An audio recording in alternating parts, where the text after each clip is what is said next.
Hi, magandang hapon. Ito na naman po ako, nagbabalik. Si Duday is sana naman pong recipe ang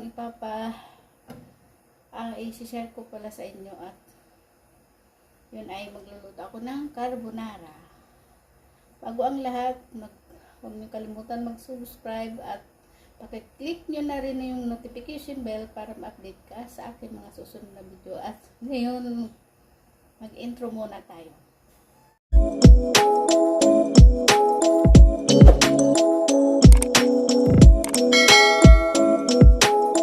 At ito yung aking mga sangkap sa aking carbonara.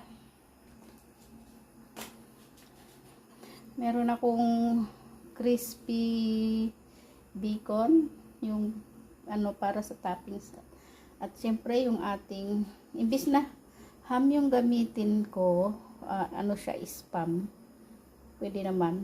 Tapos meron akong mushroom, yung button mushroom. Syempre sibuyas at bawang at mayroon akong parsley. Syempre yung cheese at yung cream. Gagawin nating sauce. Syempre naman yung ating noodles. Yan. At mag-umpisa na tayo para magluto. Yan.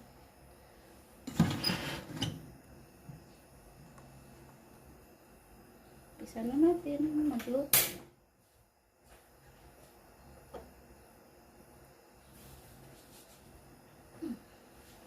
Lagyan natin ang mantika.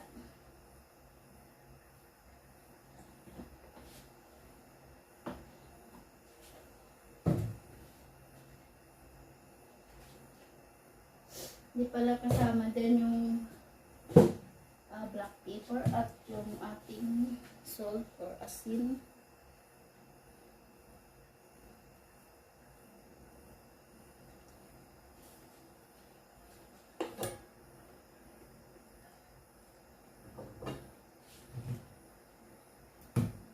At meron akong black pepper. Siyempre yung asin.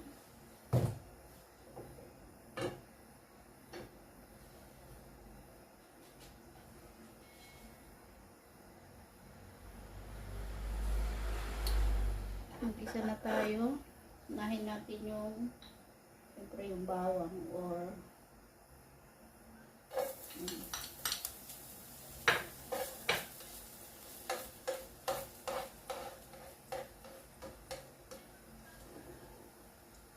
habang natin sa kabilang side yung bawang, lagyan na rin natin yung sibuyas sa kabilang side. Para hindi sayang space ng kawali.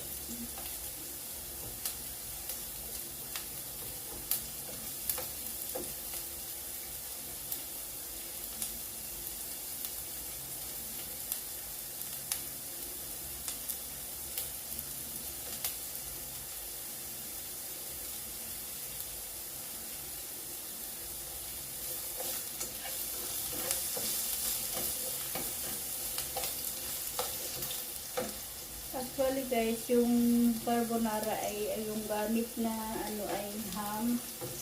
Pero kung wala kayong ham, pwede na yung spam.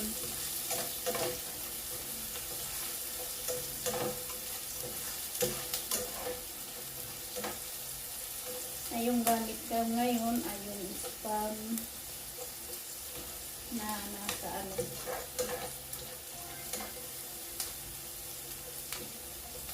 Ayan. Sunod natin yung mushroom dahil yung spam nakapry na siya ng konti. Pernito ko siya ng bahagya. Sunod natin yung mushroom.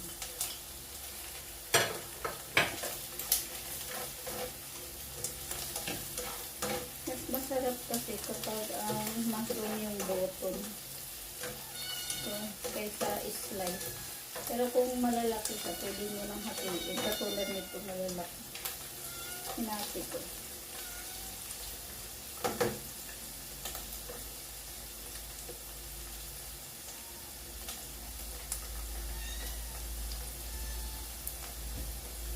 Masarap kainin yung bacon.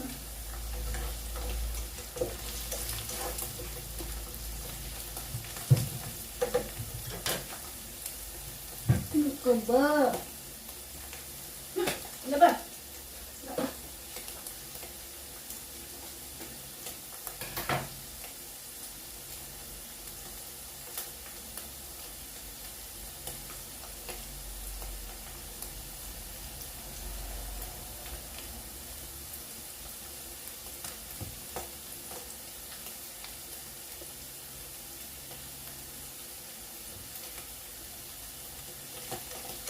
Yan, pwede na. Ngayon, sabay na natin. Ilagay na natin itong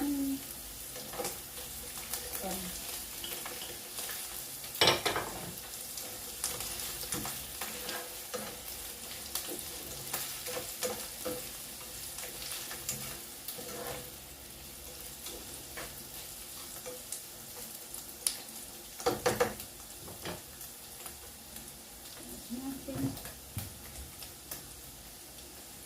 Yung cream.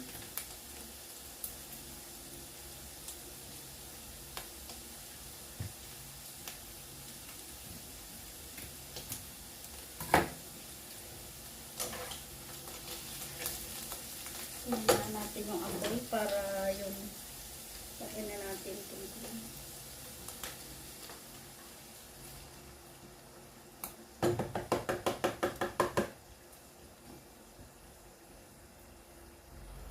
Mabilis lang ito guys lutuin kasi kailangan mahina lang yung apoy para hindi mahina.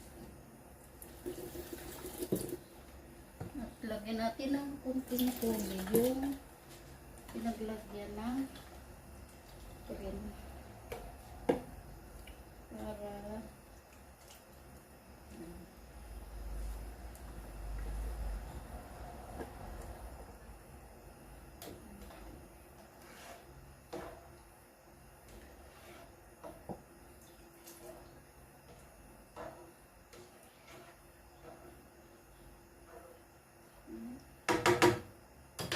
busin natin yung tubig.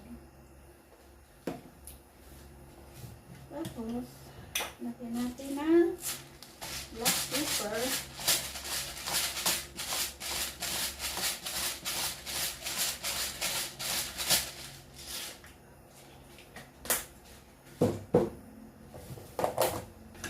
Salt o asin. Huwag nyo lang damin yung asin kasi baka umalat. Kasi lalagyan pa natin to ng cheese.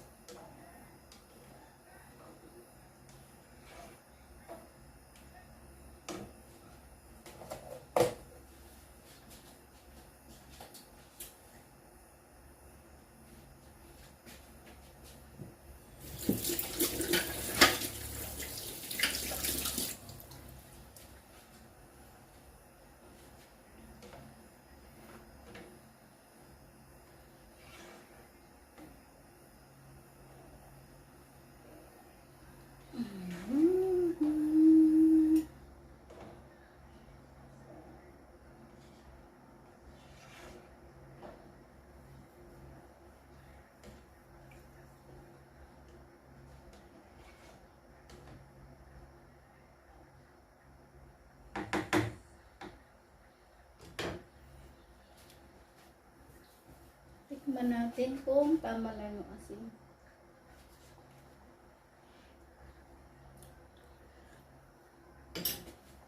Ang tabang.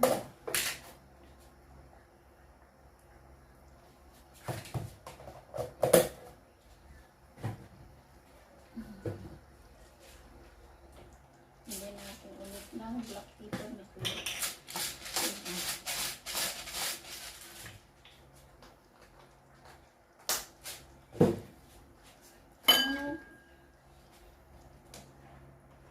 Haluan natin ng cheese.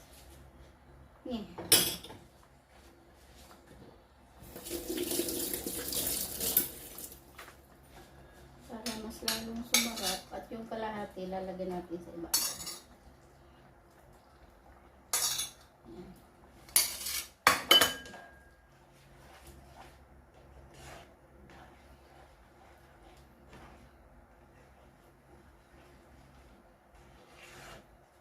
ano na lang.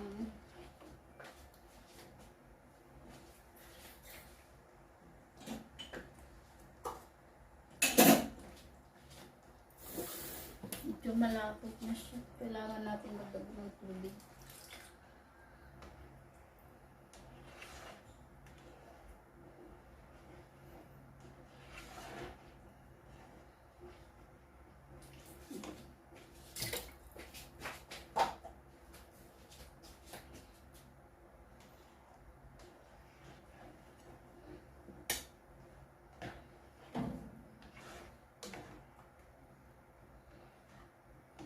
At lagyan natin ng konting parsley para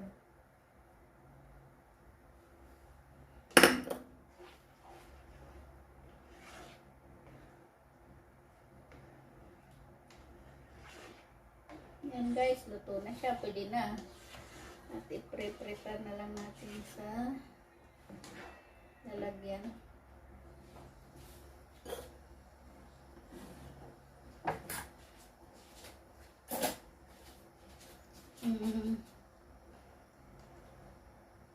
Kuha lang ako ng lalagyan. Luto na siya guys. Ganun lang kadali magluto ng carbonara. Kailangan wag masyadong tuyo yung sabaw kasi habang lumalamig siya nagiging malapot siya. So yan, okay na siya. Patayin ko na at kukuha lang ako ng lalagyan. So, babalik ako. Ayun guys, i-prepare ko na yung noodles.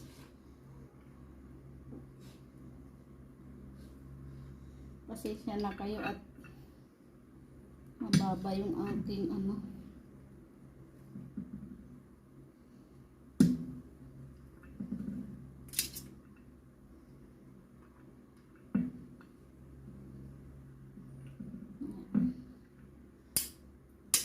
natin ubusin at medyo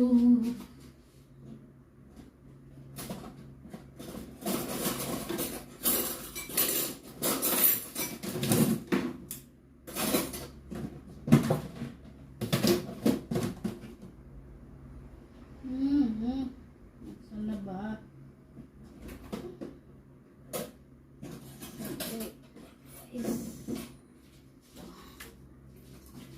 Ayan. Lagay ko lang din. Lagay na natin yung sauce. Lapit na lang natin ba? May lamok.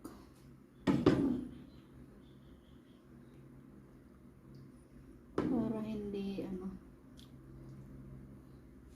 Tapos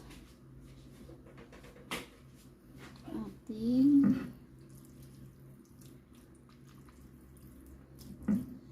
haluin para mahalo talaga.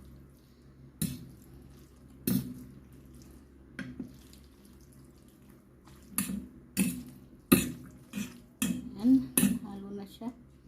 Lagay natin na yung noodles lahat.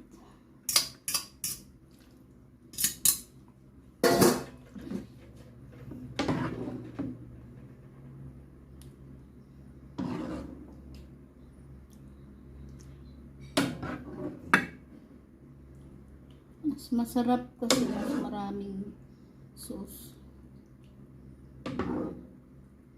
kaysa parang dry.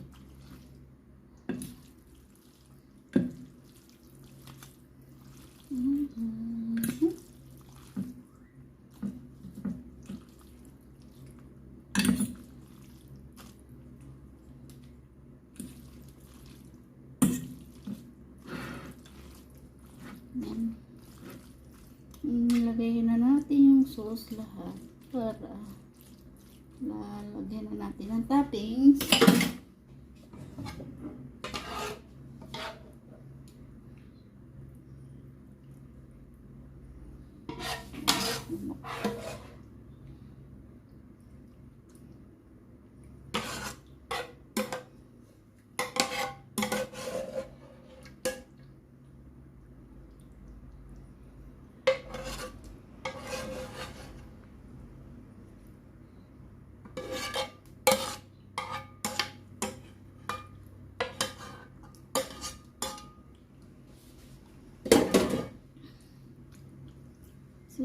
guys, okay na siya. Nalagay ko na lahat. So, ating lalagyan ng yung hindi makita. So, ayun, bacon. Yung fried bacon. Lagyan natin sa ibabaw.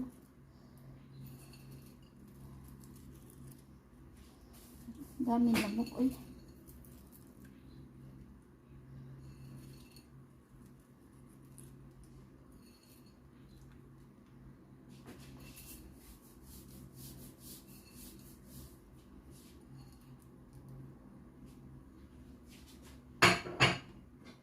Tapos yung ating cheese, kamayin ko na kasi malinis naman yung kamay ko.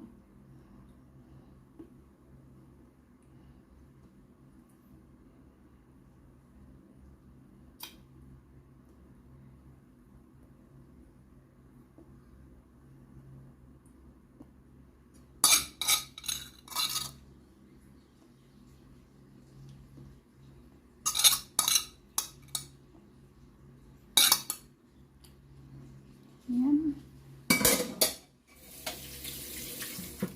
At syempre, hindi mawawala yung ating parsley na ganda.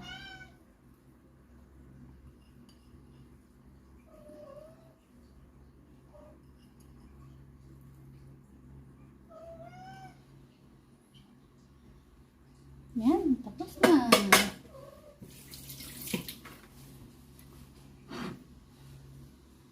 Tapos na ang aking carbonara at ipapakita ko yun sa inyo yung finished product.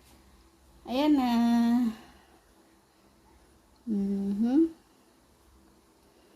Yan ay carbonara.